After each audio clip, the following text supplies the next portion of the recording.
Bienvenidos al podcast de la Iglesia Bautista Internacional, donde podrás escuchar el sermón de la semana. Si quieres conocer más de nuestra iglesia, te invitamos a visitar nuestra página web, laivi.org.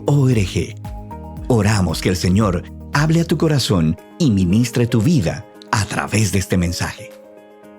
Tú eres el que habita en los cielos, pero también habita con aquel que es contrito, humilde de corazón. Tú eres nuestro gran Dios, pero nos diste a tu Hijo y Él nos ha llamado hermanos, y tú eres nuestro amigo al mismo tiempo, sin dejar de ser Señor de nuestras vidas. Señor, gracias por caminar con nosotros. Gracias por ir delante de nosotros. Gracias por abrir el horizonte. Gracias por dejarnos ver lo que no podemos ver. Gracias por cerrar puertas por las que no debiéramos atravesar. Gracias por abrir otras.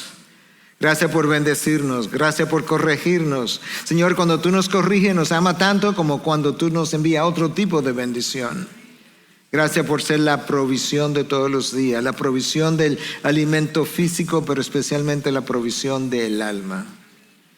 Gracias porque tú eres el maná del desierto, pero también tú eres el maná de nuestros días. Gracias porque tú tienes promesas para nosotros que son tan ciertas como cualquier otra cosa que yo pudiera ver aquí debajo. Gracias por ser fiel a tu palabra, por no dejarla caer. Gracias por cumplir lo que prometes. Gracias porque tú has mostrado en el tiempo que lo que tú prometes, tú cumples. Y la realidad o la certidumbre de que tú has de terminar es simplemente el hecho de que lo comenzaste, porque lo que tú comienzas, tú terminas. Tú comenzaste mi salvación, tú la vas a terminar, oh Dios. Gracias por esperarme en gloria, con los brazos abiertos. Gracias, Hijo, porque me vas a dar la oportunidad de verte como tú eres. Y en ese momento dice tu palabra que yo seré como tú eres. Gracias por todas tus bondades en Cristo Jesús. Y su pueblo dice, amén, amén. Bendiciones. A los niños. Niños, bendecidos. Podemos ir a su área de instrucción ahora, a seguir conociendo de nuestro buen Dios. Gracias por este ejército que ustedes traen todos los días, o todos los domingos, o cada día del Señor, como quiera que lo pueda y lo quieras decir. Vamos a esperar que los niños puedan terminar de salir. Eso es un buen ruido que ellos hacen. Yo creo que es un ruido santo cuando salen a conocer de nuestro Dios. A diferentes edades. Qué bueno que pudieron adorar con nosotros al sabio y eterno Dios. Bien dijo Jesús, dejad que los niños vengan a mí. Bueno, ya están casi todos afuera. Los que nos quedamos dentro, aquí, vamos a escuchar de la palabra de Dios prontamente. Recuerda que es una palabra escrita en un libro, pero no es cualquier libro. Y cuando leemos la palabra, estamos leyendo la mente de Dios. Estamos leyendo su voluntad, estamos leyendo su corazón. Él nos deja sentir el palpitar de su corazón a través de su palabra. Yo decía esta mañana, al inicio del primer servicio, que si hay un concepto que la iglesia de hoy no tiene claro, y que posiblemente iglesias anteriores también lo tuvieron algo confundido, pero en especial esta generación no creo que tenga una buena idea de lo vital que es el cuerpo de Cristo para tu vida cristiana, para tu caminar, para terminar y sobre todo para terminar bien. Yo estoy convencido por la misma palabra que no hay forma, no hay un solo chance de terminar bien fuera, alejado, separado, distanciado de la vida del cuerpo de Cristo. Y estoy mencionando eso justamente porque el texto que vamos a estar abordando, en esencia, eso es lo que va a enseñar. Pero yo quiero recordarte muy brevemente, por 10 semanas, de una u otra forma, hemos estado hablando de la lucha que existe entre la carne y el espíritu. Y esa lucha se da de manera personal, individual, en cada verdadero creyente. En el ejercicio espiritual de esa lucha, Dios va desarrollando en nosotros el fruto del Espíritu. Vimos las virtudes de ese fruto por un número de sermones. Pero ahora el apóstol Pablo hace como un giro a la enseñanza, le da un giro de manera tal que ahora la idea es no tanto hablar de lo que personalmente yo necesito o contra lo que yo personalmente necesito luchar, pero más bien la idea es de qué forma el fruto del Espíritu, el fruto que el Espíritu de Dios ha desarrollado en mí, de qué forma eso se relaciona con el resto de la comunidad de creyentes. ¿Cuál es el diseño que Dios le ha dado a la comunidad de creyentes? ¿Cómo debe operar? ¿Cómo debe funcionar? ¿Cuál es el rol que juega en mi vida, el rol que yo juego en tu vida? ¿Cuál es la importancia que esa comunidad tiene? De tal manera que yo me atrevo a decir que tú no tienes, yo no tengo un solo chance de poder terminar bien, de salir bien de esta carrera, a menos que tú y yo corramos juntos la carrera marcada por delante. Nota lo absoluto que yo acabo de decir eso. Un chance no lo tiene.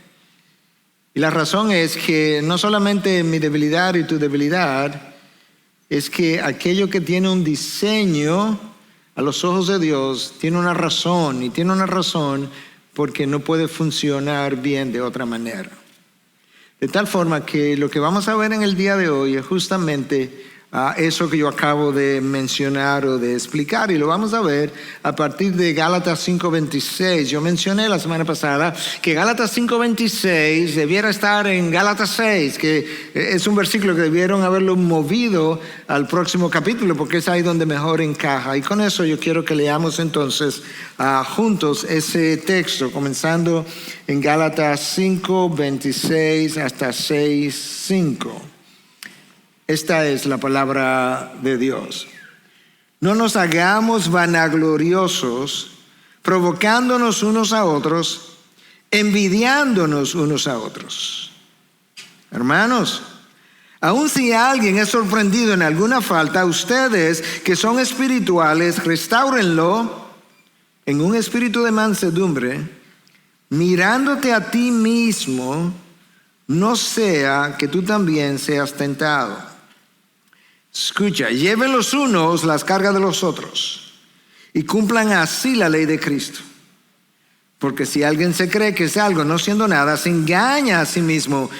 Pero que cada uno, examine su propia obra, y entonces tendrá motivo para gloriarse solamente con respecto a sí mismo y no con respecto a otro.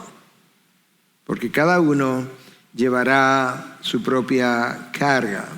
El apóstol Pablo nos está hablando de responsabilidades que tú y yo tenemos en el cuerpo de Cristo, pero yo voy a preferir referirme a esas responsabilidades como llamados, diferentes llamados, hechos por Dios a sus hijos, que nos van a ayudar a entender mejor cuál es mi funcionamiento, mi rol, mi posición en el cuerpo de Cristo. Y el primero de esos llamados aparece en Gálatas 5:26.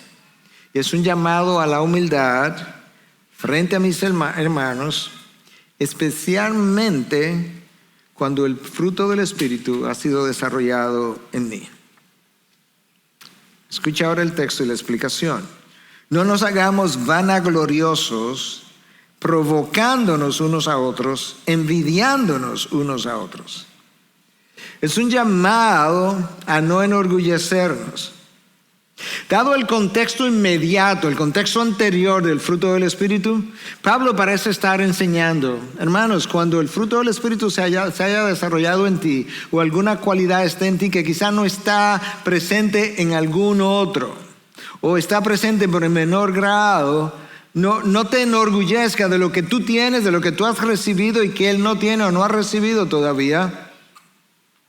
Porque no tienes razón, lo que tienes lo has recibido por gracia, sin ninguna participación de tus méritos, de manera que tú no debes condenar a tu hermano sintiéndote orgulloso de lo que ya Dios ha hecho en ti, porque lo único que eso va a despertar es envidia en el otro, que viendo lo que tú tienes y él no tiene, que viendo quizás un grado de gracia que Dios te ha dado, que quizás por alguna razón Dios todavía no se la ha dado a él, se va a sentir menospreciado y por tanto va a despertar envidia en él.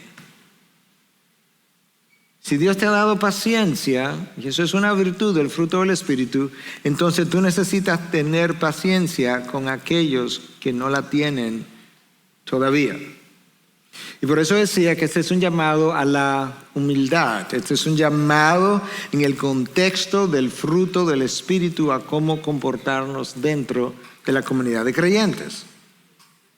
El orgullo es corrosivo y destructivo para la comunidad de creyentes.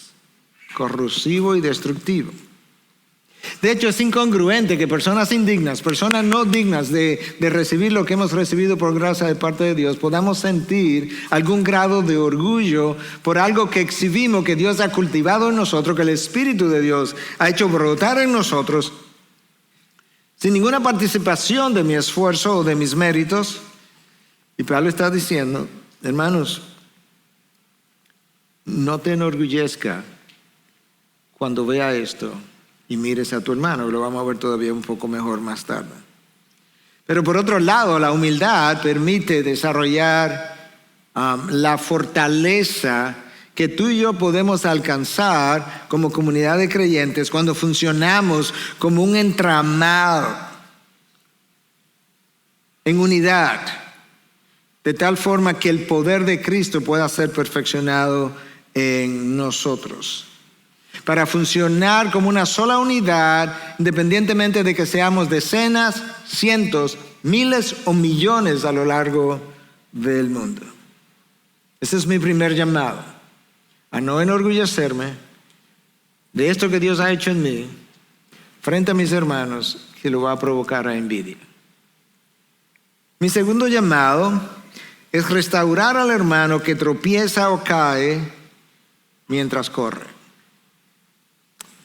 Versículo 1 de Gálatas 6. Hermanos, aun si alguien es sorprendido en alguna falta, ustedes que son espirituales, restáurenlo, plural, en un espíritu de mansedumbre.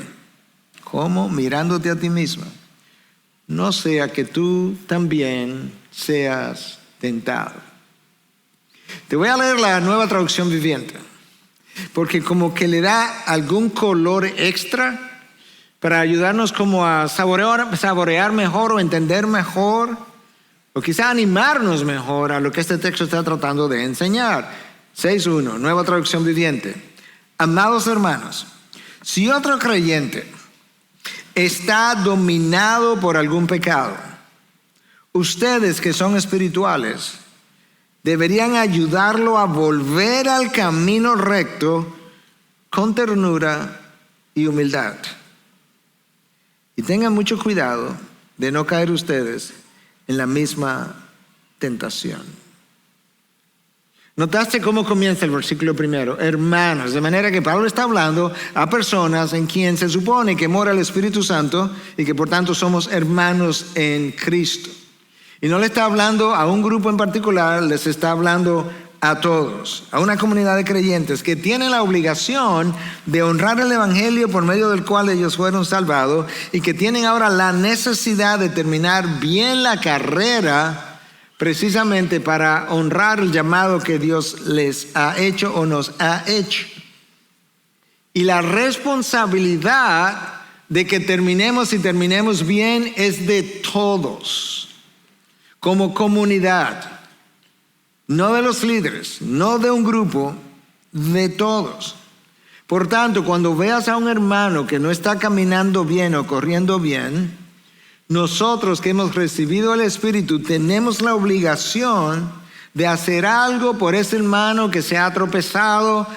Recuerda que en ocasiones un corredor tropieza y continúa, pero hay otras ocasiones donde el corredor se cae. Y como no estamos compitiendo unos con otros, la idea no es continuar para ver quién llega de primero.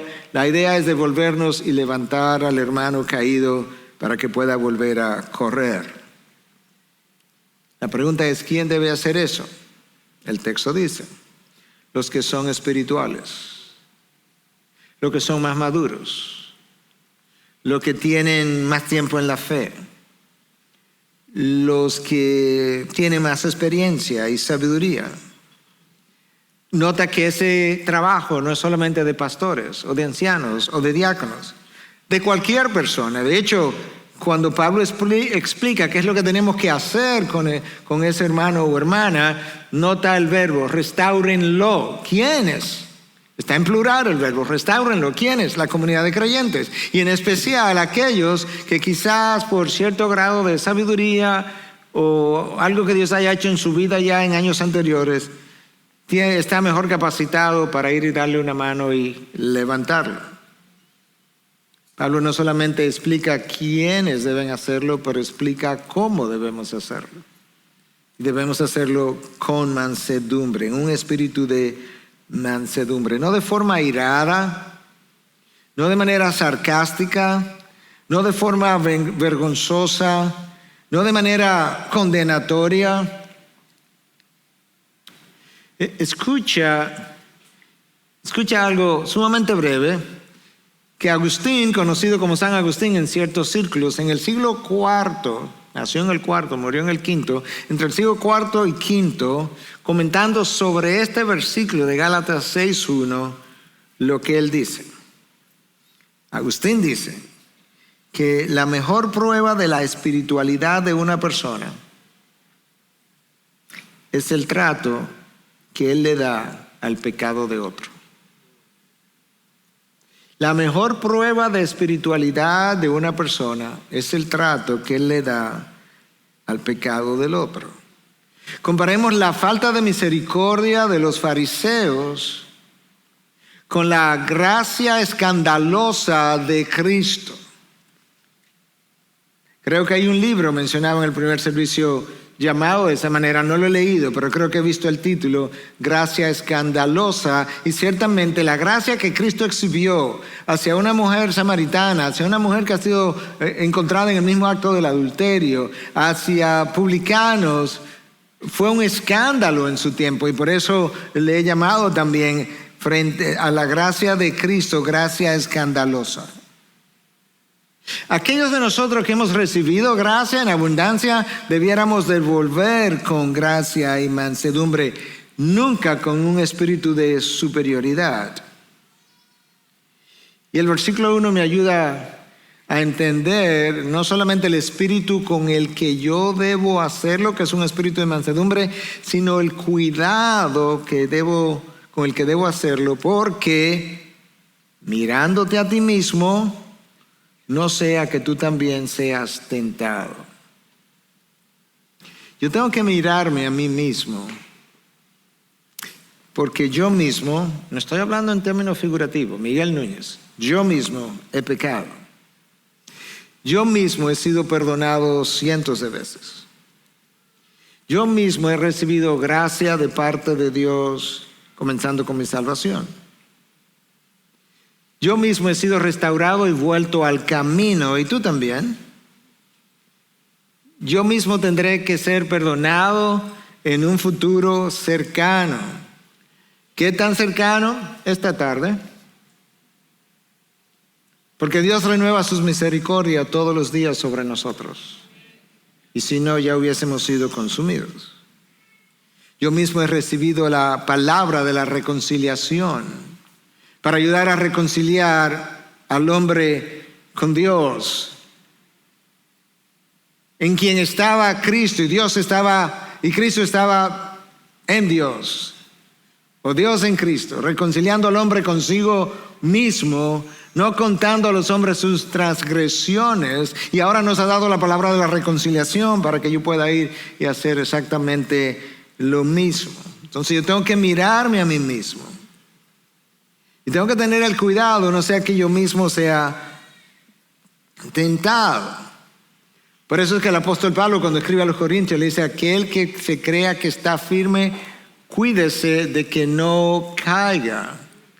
Ten cuidado que tú no estés condenando el pecado de otro del cual tú mismo sea culpable. O ten cuidado de no estar condenando el pecado de otro como si tú estuvieras muy por encima de la posibilidad de caer en ese mismo pecado, de manera que tú puedas y yo pueda aprender a ser más humilde.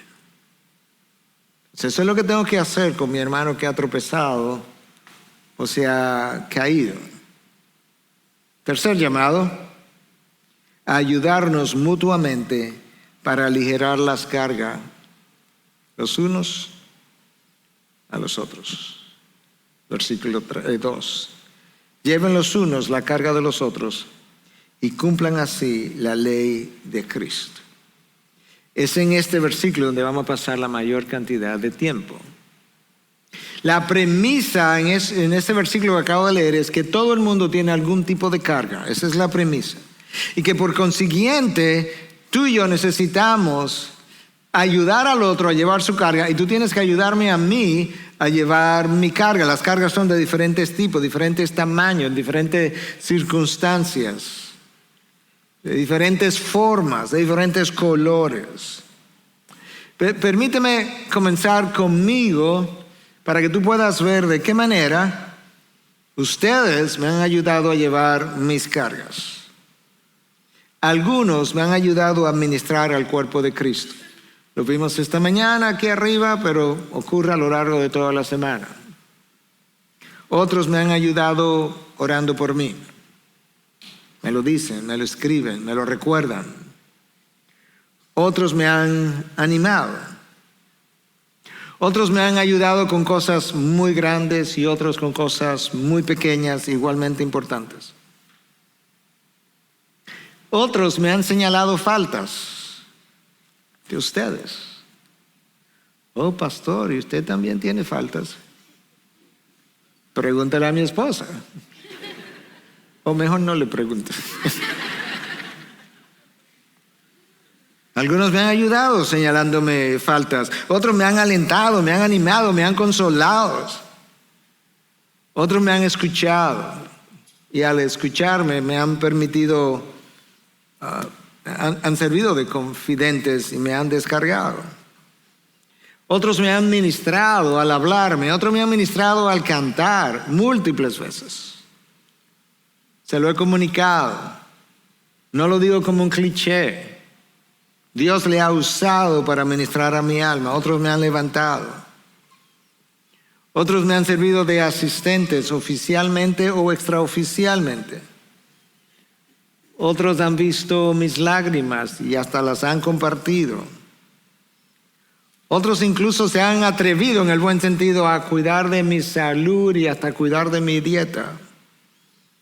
Otros me han llamado estando aquí, me han escrito. Otros me han escrito estando fuera, simplemente para saber si estaba bien y si necesitaba oración y para recordarme que estaban orando por mí. Otros me han escrito para decirme simplemente que me aman. Y más nada.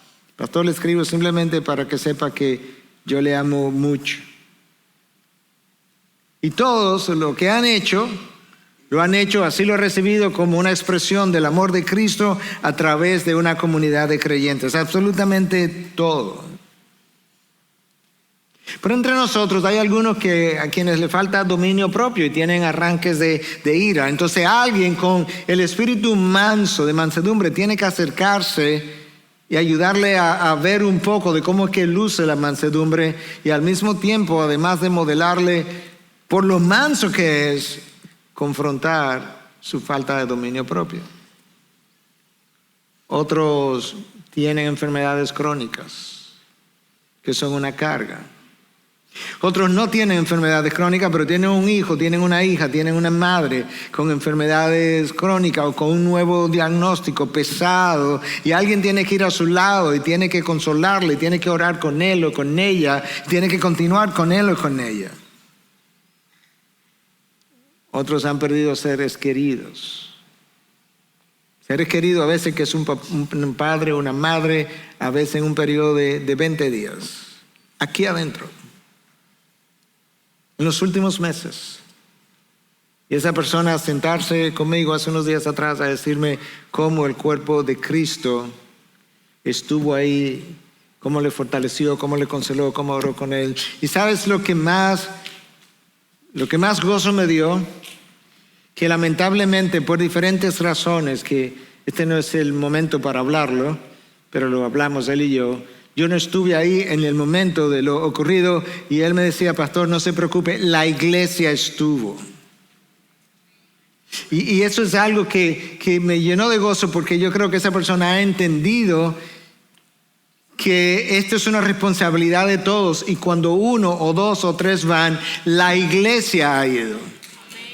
Que no hay un visitador oficial, no hay un confrontador oficial, no hay un consolador oficial. Es el cuerpo de Cristo funcionando como una unidad, de tal manera que nosotros podemos estar con todo lo que se han dolido. Hermanos, tienes que recordar que esto es como un hospital. Me lo han oído decir eso desde el primer día que plantamos la iglesia. Pero tú sabes qué ocurre en un hospital y en una clínica. Hay gente que está en cuidados intensivos. Y ahí tú te inviertes y tienes que ir a veces 2 y 3 veces a visitarlo.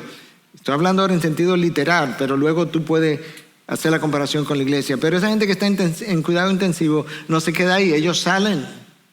Y ahora cuando salen a la sala, ¿sabes qué? Ahora los ve menos frecuentemente, con menos tiempo. Y eventualmente se supone que ellos son dados de altas, y ahora muchas veces tú le dices: ¿sabes qué? Si vuelve este síntoma, si vuelve la fiebre, si vuelve la tos, tú me llamas, pero estás de alta. ¿Y ahora qué vas a hacer? Vas a tener que dedicarle tiempo a aquellos que están en cuidados intensivos.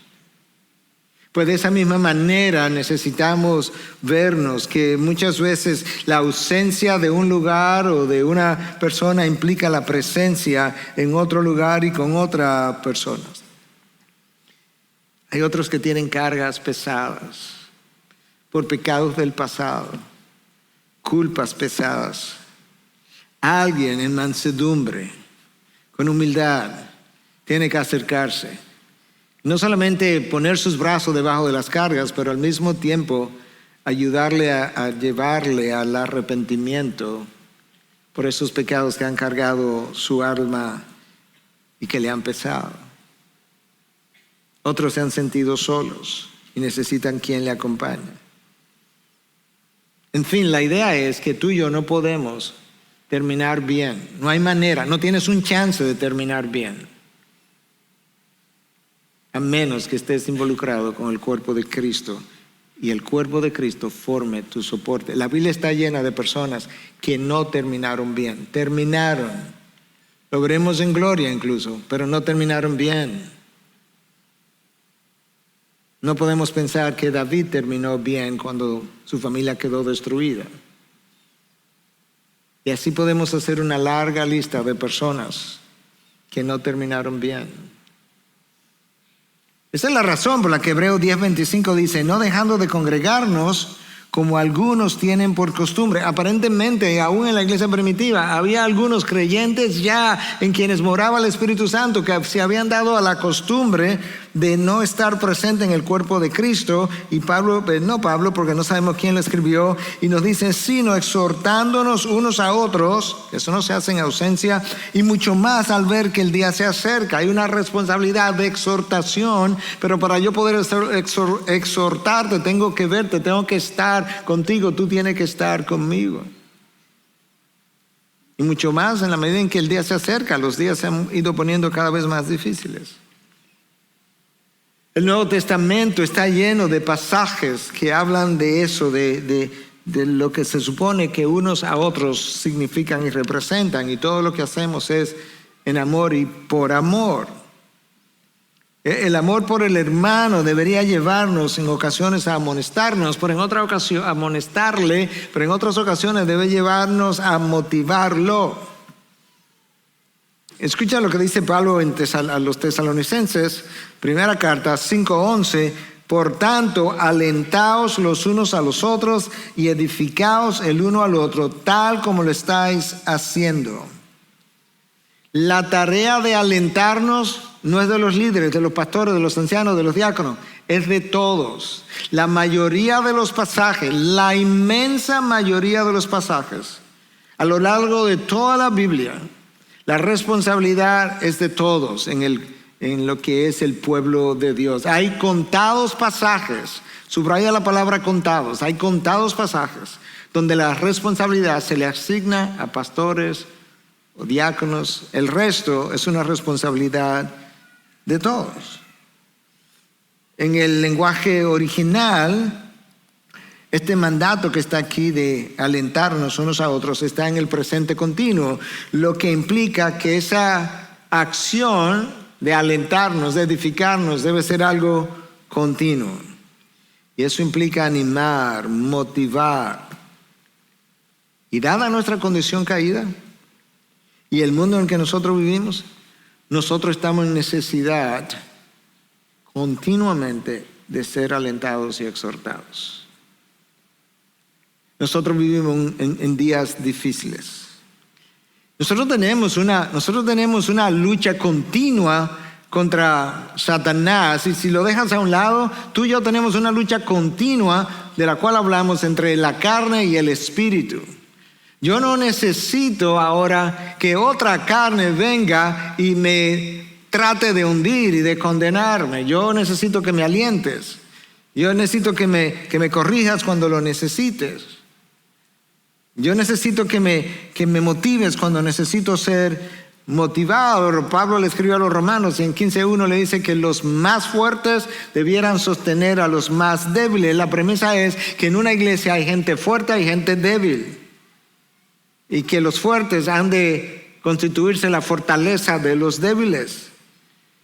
Y esa fortaleza que yo pongo al servicio de mi hermano, debo hacerlo con sumo gozo y de manera habitual. Nosotros hemos sido llamados a realizar esa labor. Escúcheme, si te puedes quedar con algo, si se te va a olvidar todo lo que vas a escuchar, yo quisiera que te quedes con esto. Hay dos cosas. Esta es la primera con la que yo quisiera que te quedes y se te va a olvidar el resto. Es que tú y yo necesitamos ser para otros lo que Cristo ha sido para nosotros. Tú y yo necesitamos ser para otros lo que Cristo ha sido para nosotros. Cristo no está aquí como estuvo en Palestina, caminando por las calles o los caminos.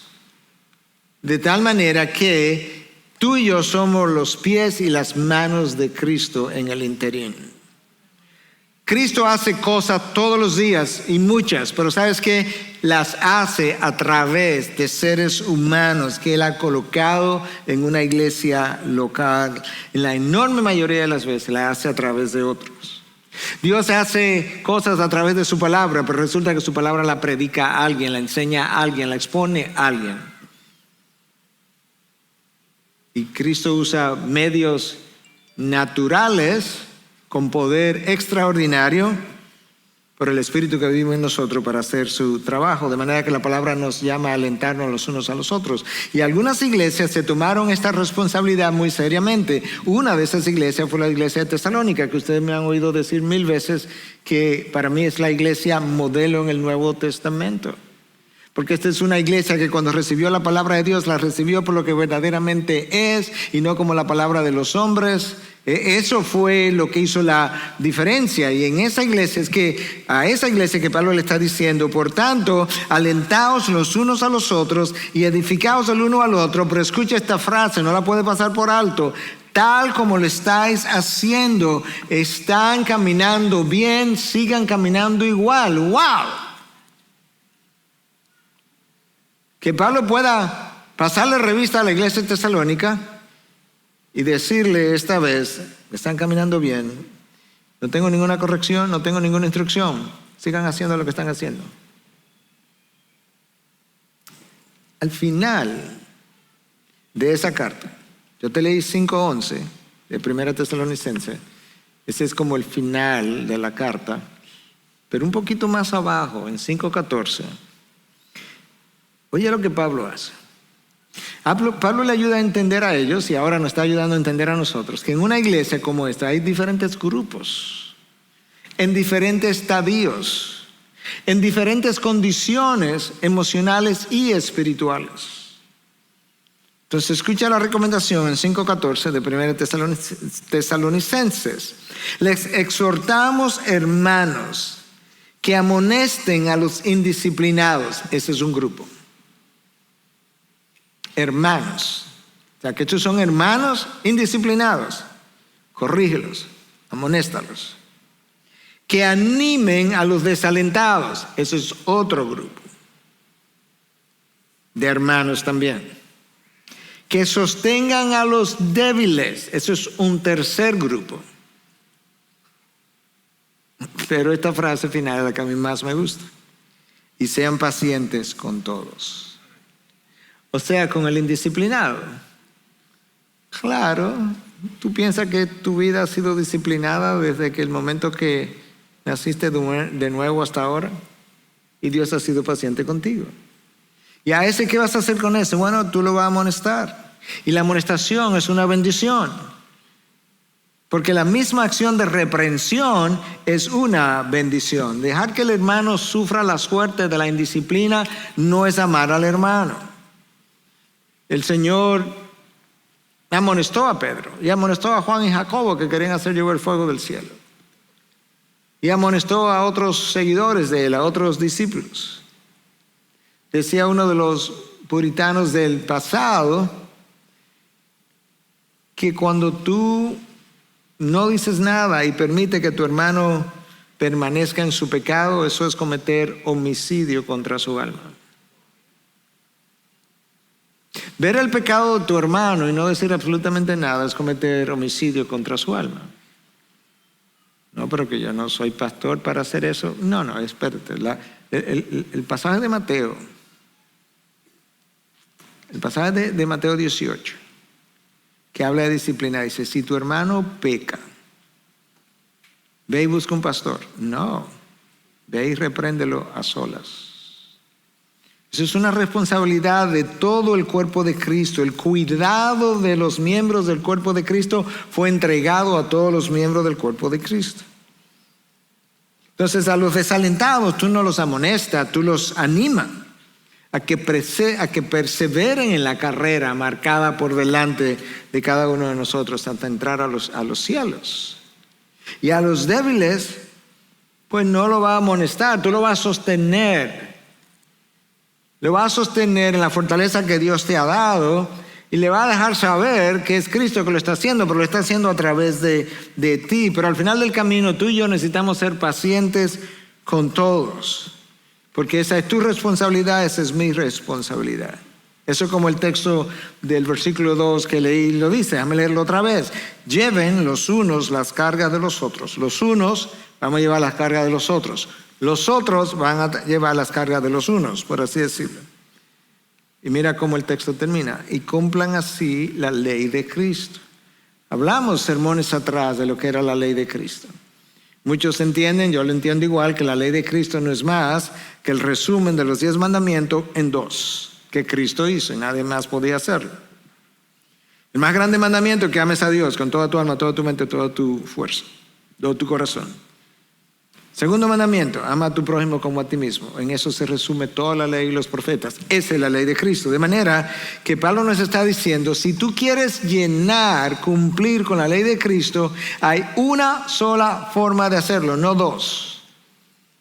Tú llevas las cargas los unos de los otros. De hecho, el apóstol Pablo en Gálatas, en esta epístola que estamos estudiando, resume esos 2 mandamientos en uno. Y dice que este es el cumplimiento de la ley, en que ames al prójimo como a ti mismo. ¿Y por qué Pablo tiene el atrevimiento de esos 2 mandamientos, tomar el segundo para definir la ley de Cristo, o toda la ley, porque no puedes amar a tu hermano menos que ames a Dios primeramente. Y Pablo dice, cuando tú haces esto que estamos hablando hoy, tú llenas, tú cumples el amor o la ley de Cristo. Y cuando uno en la iglesia lo ha hecho, toda la iglesia lo ha hecho. De manera que Gálatas 6:2 nos exhorta a cumplir la ley de Cristo viviendo de esta manera. Tenemos que velar por el hermano, por su integridad física, emocional, espiritual. Mira cómo Pablo, en el próximo versículo de 1 Tesalonicenses, leímos el 5:14, ahora el 5:15. Dice, mirad que ninguno devuelva a otro mal por mal, sino procurar, quédate con esa palabra, procurad siempre lo bueno los unos para con los otros y para con todos. Para con todos. ¿Ok? Leon Morris, en su comentario sobre este texto, dice lo siguiente, que debemos actuar de esta manera, con amor, en el contexto de situaciones hostiles, porque es el contexto de la carta. Dice que debemos actuar de esta forma que el versículo describe cuando somos provocados y entonces responder con mansedumbre y con amor. Y Morris agrega que el verbo está en presente continuo. De manera que esta respuesta en mansedumbre y con amor, yo debo darla siempre, de manera habitual, rutinaria, que ese debe ser mi estilo de vida. Te decía que te quedara con la palabra procurar, porque la palabra ahí en el original es dioko, y esa palabra implica perseguir algo con determinación y entusiasmo.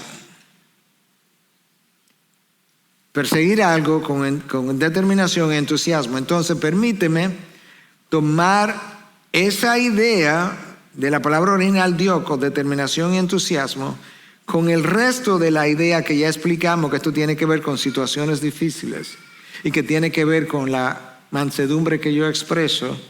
Y permíteme construirte un párrafo como paráfrasis del texto de 1 Tesalonicenses 5:15.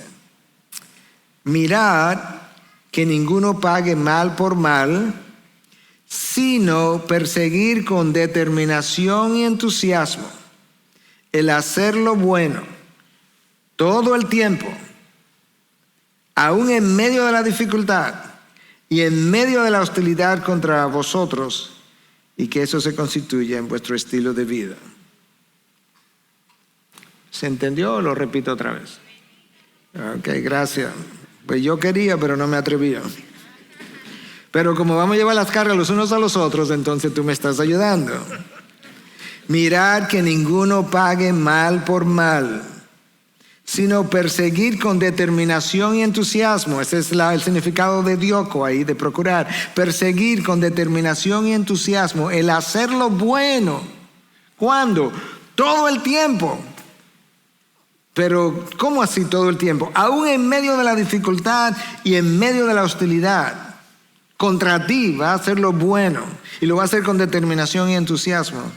Y que eso sea tu estilo de vida. Que eso sea como tú vives. Que eso sea lo que tú respiras. Lo cual, en cualquier época, pero en esta época en la que tú y yo vivimos, es un mandato contracultural. Porque alguien pudiera decir, ¿y quién vive así? Bueno, aquellos en quienes se ha tallado la imagen de Cristo. Tú y yo tenemos que ser para otros lo que Cristo ha sido para mí. O para nosotros. Nosotros tenemos 50, 60, 70 pasajes distintos en la palabra de Dios que nos habla de esta idea de unos a otros. Así de numerosos son. Ahora, tú lo puedes leer todos y te voy a decir lo que no vas a encontrar. No hay un solo pasaje que diga juzgaos los unos a los otros. Criticaos los unos a los otros. Celar y envidiaos los unos a los otros. Competir unos contra otros. Sobresalir los unos sobre los otros. Recordar las ofensas de los unos y los otros. Llevar el récord de las malas acciones de los unos y los otros. Chismead los unos a los otros. Prejuiciaos los unos a los otros. Airaos los unos contra otros. Hermanos, ningún cristiano le hace bien ni al hermano, ni a la causa de Cristo, a la novia de Cristo, ni a la honra de Cristo, ni al cuerpo de Cristo, ni a la imagen de Cristo, condenando y criticando a otro hermano.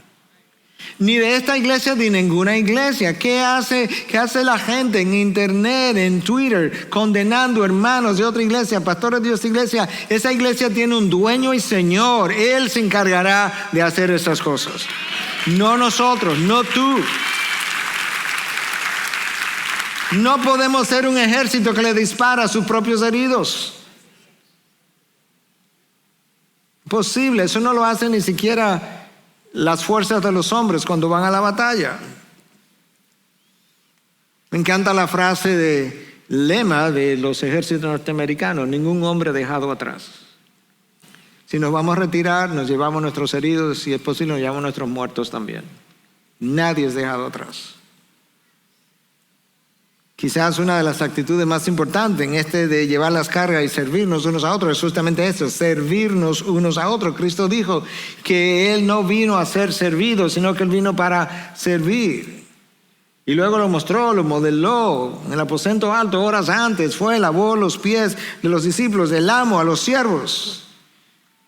Y luego que Él terminó, tú conoces el texto, dice: vosotros también os debéis lavar los pies los unos a los otros.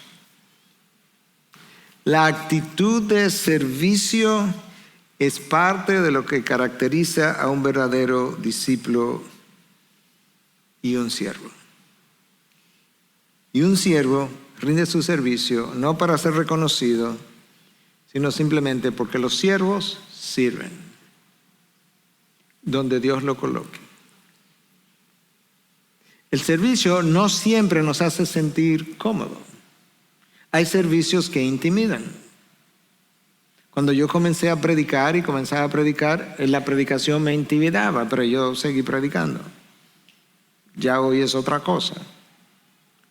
De manera que nosotros necesitamos servir a veces con temor y temblor. Como dirían en inglés, it's okay, está bien.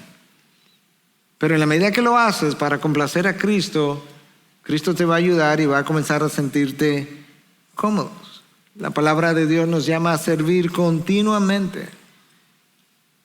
El ejemplo de Cristo quedó ahí, el ejemplo de los apóstoles quedó ahí, quedaron de testimonio para nosotros y quedaron de testimonio también para que podamos entender, ver que tenemos que servir unos a otros, servirnos unos a otros. Déjame darte algunos pasajes de la palabra para que puedas ver cómo eso luce. Gálatas 5:13. Servíos por amor los unos a los otros.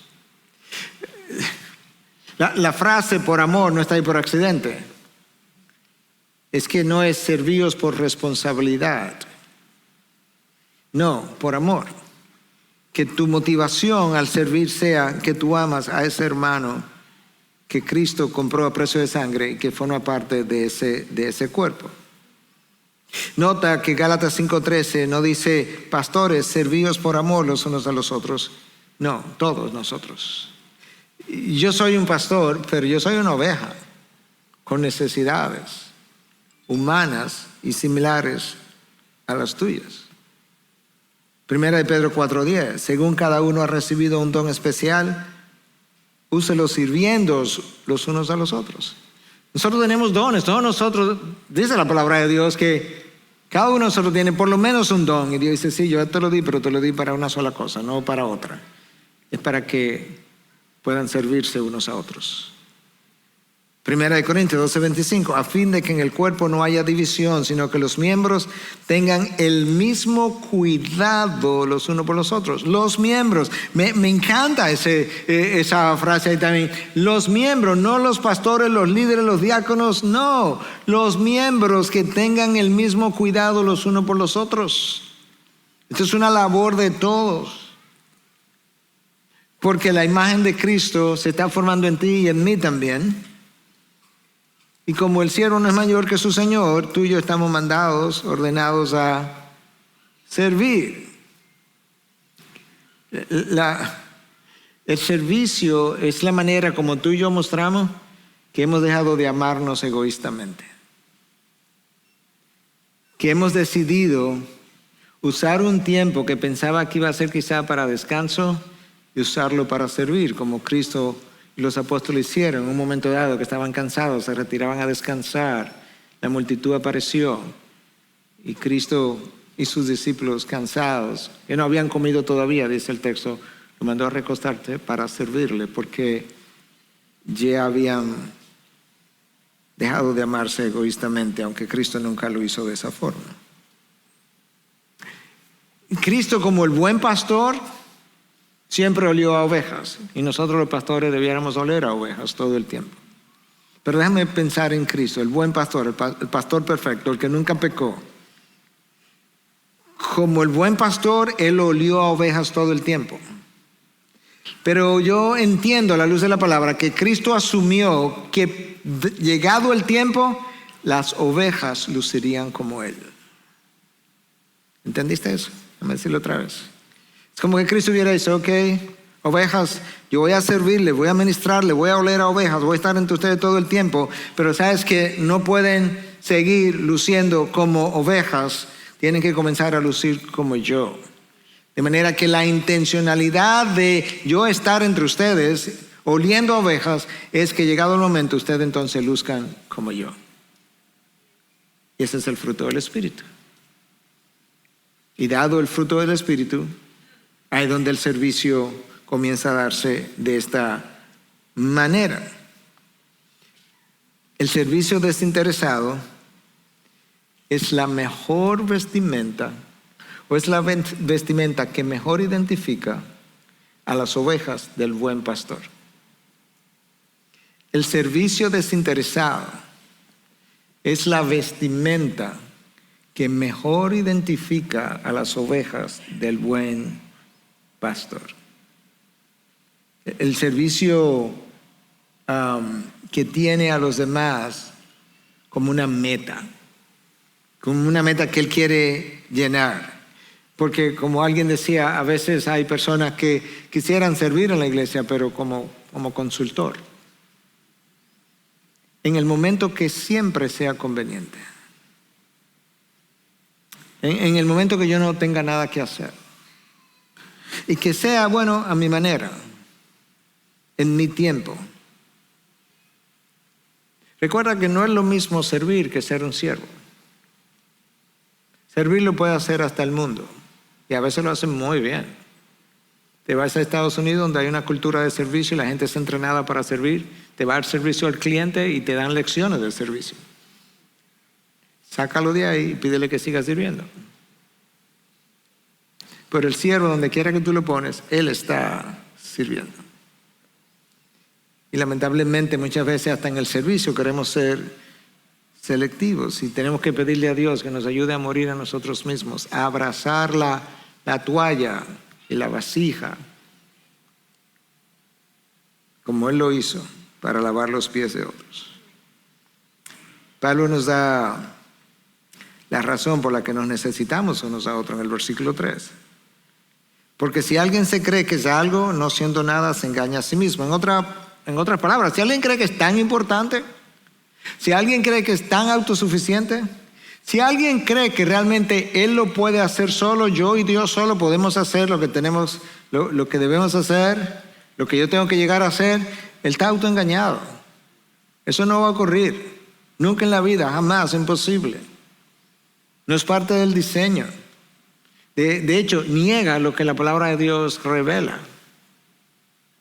Por eso que Pablo dice, no, él se engaña a sí mismo. Porque se cree algo no siendo nada. No somos absolutamente nada, no tenemos esa capacidad de autodesarrollarnos. Aun si es bajo la mano de Dios, no la tenemos. Porque Dios la diseñó dentro del cuerpo de Cristo. El cuarto llamado en el texto es en el texto que estamos examinando es a no compararnos con otros, quizás menos avanzados, para sentirnos superiores. O sea, Dios está haciendo una obra en ti, está desarrollando el fruto del Espíritu en ti. No te compares, no te vayas a sentir superior. Versículos 4 y 5, pero que cada uno examine su propia obra. Y entonces tendrá motivo para gloriarse solamente con respecto a sí mismo, escucha, y no con respecto a otros.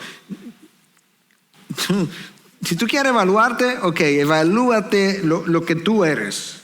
Si tú encuentras que eres en buen dominicano, la última Coca-Cola del desierto, te glorías, pero te vas a gloriar solamente en lo que tú has llegado a hacer. Si tú quieres irte por ese camino, que no es bíblico, pero si quieres irte, pero no te sientas mejor, superior, comparándote con otros. Porque el punto de comparación y de referencia, tú sabes quién es, la imagen de Cristo. Y tú sabes lo bajito que quedamos ahí. Porque cada uno, versículo 5, llevará su propia carga.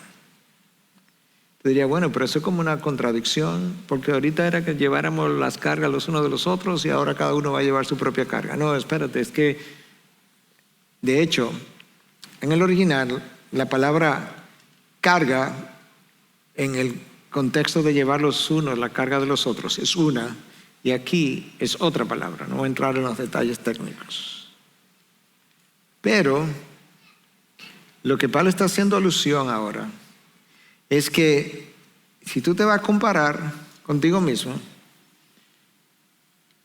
tienes que hacerlo contigo mismo, número uno. Y número dos, a la hora del juicio final y de tu evaluación, tú vas a llevar tu propia carga. Tú vas a llevar la carga de lo que hiciste o no hiciste. No se va a tirar una curva para ver qué tan bien tú quedaste en la curva. No, cada cual va a ser evaluado por sí solo. Y Pablo está diciendo entonces, en este contexto de ayudarnos unos a otros y el desarrollo del fruto del Espíritu, tienes que evaluarte a ti mismo. No mire al otro, no te compares, no pienses que está por encima de nadie, porque al final, cuando Dios te examine, te va a examinar a ti mismo, con relación a ti mismo, y el único marco de referencia que va a usar es la imagen de Cristo. Yo te necesito. Yo, pastor, yo te necesito. Tú me necesitas. Tú necesitas al hermano de al lado. Tú necesitas al hermano de al lado, o el hermano. No tienes un chance de terminar bien caminando solo, andando solo. No tienes un chance de terminar bien rechazando el diseño que Dios le dio a su iglesia para que podamos llegar a la línea final. Quizás esta historia te pueda ayudar, y con eso cerramos, a entender cuál es el rol de nosotros. Es una historia real. Yo he usado a lo largo de los años varias ilustraciones de olimpiadas, carreras olímpicas. Esta es una de ellas. En 1992, Derek estaba en el apogeo de su carrera como corredor. Derek era poseedor del récord de 400 metros y estaba a punto de competir en las semifinales de Barcelona. Incluso tenía a su padre en las gradas para animarlo. Tú estás en la grada cuando yo estoy corriendo. Yo estoy en la grada cuando tú estás corriendo. Pero una vez que Derek desgarró el tendón del hamstring, el hamstring es un grupo de 3 músculos aquí detrás del muslo. Tienen un tendón que en español es traducido como tendón de la corva. Entonces, una vez que él desgarró el tendón del hamstring, sintió un estallido instantáneo de dolor. Es como un pop y un dolor intenso. Su tendón de la corva se había roto y lo obligó a caer al suelo. Tú puedes ver el video. Yo conozco este ejemplo y esta historia por años. Yo volví a ver el video, 2 minutos, 37 segundos. y tenía que contener mis lágrimas para no llorar audiblemente de emoción. A pesar del dolor insoportable, algunos de nosotros pasamos por esos dolores en el cuerpo de Cristo, Derek estaba decidido a terminar la carrera, a pesar de que los médicos y oficiales ya estaban en la pista tratando de que se detuviera. Todos los demás corredores ya habían cruzado la línea de la meta, pero Derek sintió a alguien más a su lado. De repente hay alguien aquí al lado de Derek, ahí como tratando de caminar. Fue entonces cuando se giró para darse cuenta de que su padre había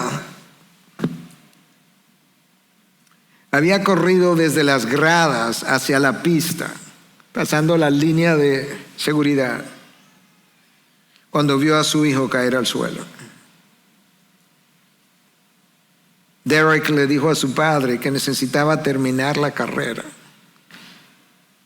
por lo que su padre abrazó a Derek y juntos comenzaron a caminar hacia la línea de la meta. Hubo una ovación de pie cuando este par se aferró el uno al otro todo el camino. Este momento conmovedor se ha visto en todo el mundo y aún hoy sigue siendo una inspiración. Derek era el corredor que sufrió la laceración. Comenzó a caminar con dolor intenso. Tú puedes ver cuando el padre sale de las gradas y hay alguna persona que trataron como de pararlo y él está como diciendo, no, como diciendo, este es mi hijo, yo lo ayudo. Y él terminó con su padre, quien estaba ayudándole, animándole en un momento difícil y ayudándole a llevar la carga. Pero Derek terminó por dos razones. Uno, porque él tenía la determinación de hacerlo.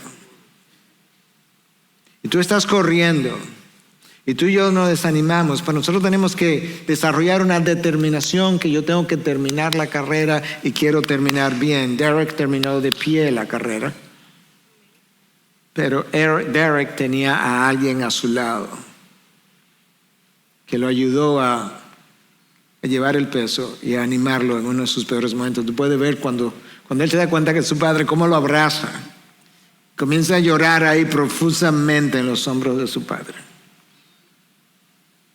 Y tú y yo tenemos que estar dispuestos a correr con el hermano hasta la línea final, hasta que él entre en gloria. ¿Y sabe cuándo eso es? Cuando él dé su última respiración.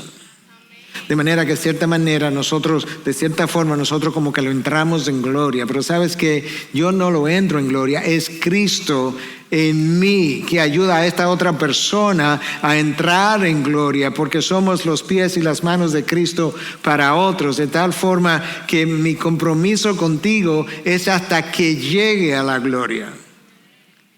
Pero yo te necesito para que me ayudes en el momento, en todos los momentos intermedios, pero hasta el último momento quizás yo necesito gente conmigo, como tú lo puedes ver en este video.